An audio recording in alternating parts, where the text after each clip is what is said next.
Hello and welcome to the RAS Safety Video Series. We're here to teach you some simple techniques to ensure you have a long and prosperous driving career. Time is money, and if you get injured on the job, that money can dry up fast. On average, an injured driver misses 20 days of work, and typically workers' compensation only reimburses you 2/3 of your average wages during the days you're off work. So if you're off work for 20 days and normally make 35 cents per mile and drive an average of 500 miles per day, your average wages for that 20-day period would be $3,500. Your work comp pay for that same period would be about $2,300. So an average work comp injury will cost you almost $1,200 in pay. Of course, while you take home less, your payments on your truck and house, boat, whatever stays the same. In addition to the financial costs, there are the hassles of all the paperwork, going to the doctor, and all the restrictions on your everyday activities. Can you afford to be off work? Of course not. In many cases, all of this can be easily avoided. And that's why we're here. We want to show you the right way to accomplish many of the tasks that are a part of the job on a daily basis. We want to help you keep trucking for years to come. Let's get started.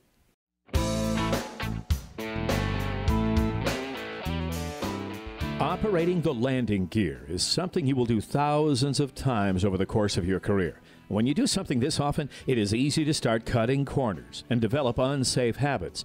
These habits can lead to strains or sprains from overexertion and make up about half of all drivers' injuries. One key to keeping yourself safe, no matter what task you are doing, is wearing appropriate footwear. Like a good snow tire, footwear should have soft and flexible rubber soles with deep treads or channels. Work boots with good traction and ankle support are best. Cowboy boots or other shoes with little to no grip will greatly increase your chance of injury on the job.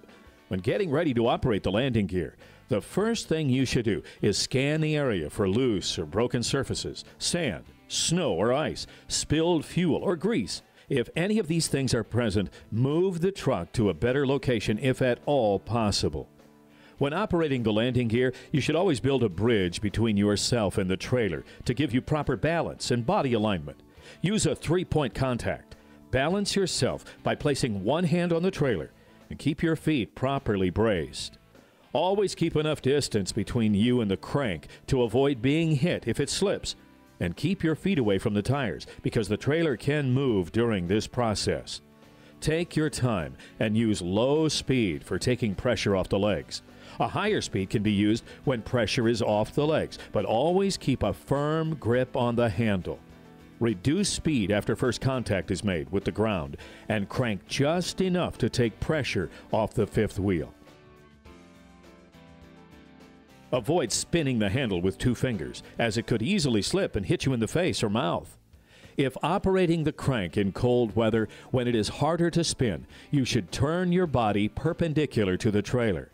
Place both hands on the handle, keep your feet apart, knees bent, with one foot slightly in front of the other, and slowly apply pressure by pulling rather than pushing the handle.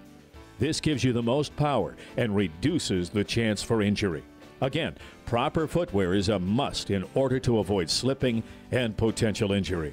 If the tractor is equipped with air suspension, crank the landing gear down from the parked position to ground contact, and then one more turn in low gear. Dump or exhaust airbags to drop the tractor down enough to release the fifth wheel. Use this same procedure in reverse for hooking up.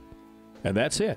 If you can consistently apply these simple techniques when operating the landing gear, you will be on your way to a long, injury-free career.